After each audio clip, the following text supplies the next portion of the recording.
जी आज आप कहाँ हैं पर्चा लिया है। क्या आपने कितना पर्चा खरीदा, कितना सेट? एक ही पर्चा खरीदा जाता है आजकल, उसका भी फोटो कॉपी कराया जाता है। तो बेसिकली घोसी लोकसभा की जो राजनीतिक दुर्दशा है, इस दुर्दशा से मुक्त कराने के लिए हम लोगों ने 2 साल से अभियान चलाया था। क्षेत्रीय मुद्दों पर आधारित क्षेत्रीय सांसद, इस विमर्श को जगाया गया था।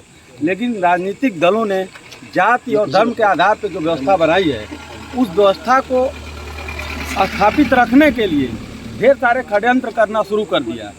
इस चुनाव को भी जाति और धर्म के आधार पर ले जाया जा रहा है। अतः हमने निर्णय लिया है कि घोसी लोकसभा को जो बारी बारी से तीनों दलों के द्वारा लूटा जा रहा है, इन मुख्य तीनों दलों को मुंहतोड़ जवाब देने के लिए घोसी का चौथा मोर्चा खड़ा किया जाएगा। इसमें छोटे छोटे ढेर सारे दलों का समर्थन भी मिल रहा है हम लोगों को। आने वाले समय में इस बात को आप लोगों से बताया जाएगा। ऐसे तो समाजवादी पार्टी और भाजपा कह रही है हमारा एकदम सेट हो गया है सब मामला, हम लोग जीत रहे हैं। तो बद्रीनाथ का क्या है? सीधी बात, बद्रीनाथ चुनाव लड़ेंगे। बिल्कुल चुनाव लड़ेंगे बद्रीनाथ, और इन लोगों को सबक सिखाया जाएगा। जाति धर्म के आधार पर नहीं, मुद्दों के आधार पर ये चुनाव होगा, और मुद्दों के आधार पर इन लोगों को घोसी लोकसभा की जनता बहिष्कार करेगी। और अब की बारी क्षेत्रीय मुद्दों पर आधारित क्षेत्रीय सांसद आएगा और क्षेत्र का विकास सुनिश्चित किया जाएगा। आप बोल रहे थे कि चुनाव नहीं लड़ेंगे हम। नहीं, चुनाव प्रत्याशी उतारा जाएगा, ये बार बार बोला जा रहा था। ठीक है, तो हम लोगों की कोर कमेटी की बैठक हुई थी। उस बैठक में निर्णय लिया गया कि हमें ही चुनाव में आना पड़ेगा।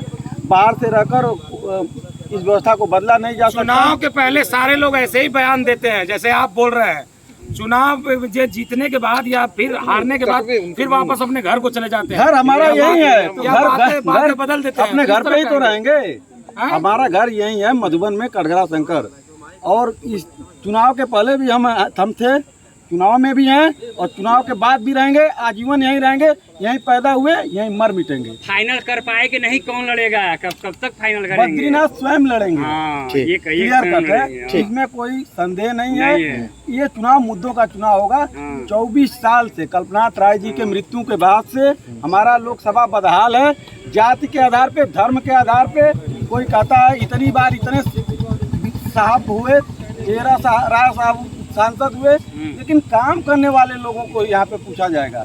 ये राय साहब आ गए तो पिछले वाले राय साहब से तो अगले वाले भी राय साहब होंगे, ऐसा नहीं होगा। खुद राय साहब लोग इनका बहिष्कार कर रहे हैं। ठीक है, और यादव और मुसलमान भाइयों को तो टिकट मिल नहीं रहा है, खाली मतदाता बन के रह रहे हैं। तो यादव मुसलमान भाइयों को यहाँ पे टिकट नहीं मिल रहा है, और अपने भाइयों को टिकट देकर मतलब आजमगढ़ से लड़ाया जा रहा है, फिरोजाबाद से लड़ाया जा रहा है, कन्नौज में उनके परिवार से ही आते जाते रहे हैं। तो सारे परिवार के लोग संसद भवन में जाएंगे, यहाँ के यादव और मुस्लिम भाई को वोट देंगे। अभी आप बात नहीं होगी, अभी आप कह रहे हैं उसी बात नहीं होगी, उसी बात अभी आप यादव और मुस्लिम की बात कर रहे हैं। तो कैसे आप जाति बिरादरी की बात कर रहे हैं? जाति की बात ये कही जा रही है, जाति का वोट लेने वाली राजनीति का सफाया किया जाएगा। और यहाँ के यादव मुसलमान भाइयों को भी अच्छे अस्पताल चाहिए, यूनिवर्सिटी चाहिए, एम्स जैसी फैसिलिटी चाहिए। मेडिकल कॉलेज केवल मैनपुरी में नहीं खुलना चाहिए, और एम्स केवल गोरखपुर में नहीं खुलना चाहिए। यहाँ पे भी ये सारी सुविधाएं मिलनी चाहिए। अस्पताल में दवाई और यूनिवर्सिटी में पढ़ाई, और किसानों के लिए सिंचाई और खाने